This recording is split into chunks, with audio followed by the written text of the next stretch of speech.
On a cold night, a young man was sitting on the sidewalk, looking at what he had in his hand.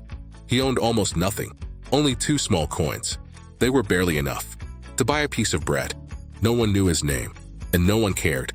He lived in a tiny room, worked any job he could find, and fell asleep thinking about one question: will I stay poor for my entire life? This young man was born into a very poor family. From an early age, he learned the meaning of need. For him, poverty was not just lack of money. It was a constant feeling of helplessness. He saw people around him give up, but he made one decision: I will not stop trying. He worked during the day and studied at night. Even on days when exhaustion was stronger than his body, he kept telling himself, this struggle is temporary. One ordinary day, while working in a small shop, a well-known businessman walked in. The man noticed something different. The young man worked with dedication and asked intelligent questions.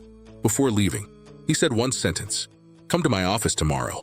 That sentence was worth more than any money. The young man started his first real opportunity, but the road was not easy. In the first project he joined, he lost everything he had saved. Poverty returned again, and it was worse than before.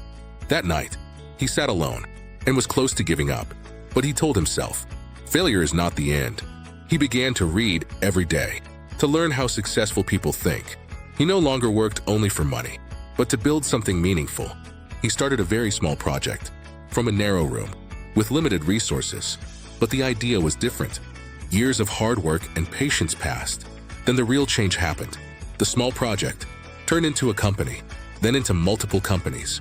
In less than 10 years, his name became known everywhere.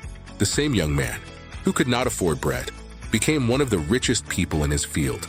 At a conference, someone asked him, how did you get here? He smiled and said, because I was poor, and I refused to give up. Today, when he looks back, he does not see poverty as an enemy. He sees it as the beginning. This story is not just about money. It is about a person who refused to stop. And now the question is, if he started from nothing, what is stopping you?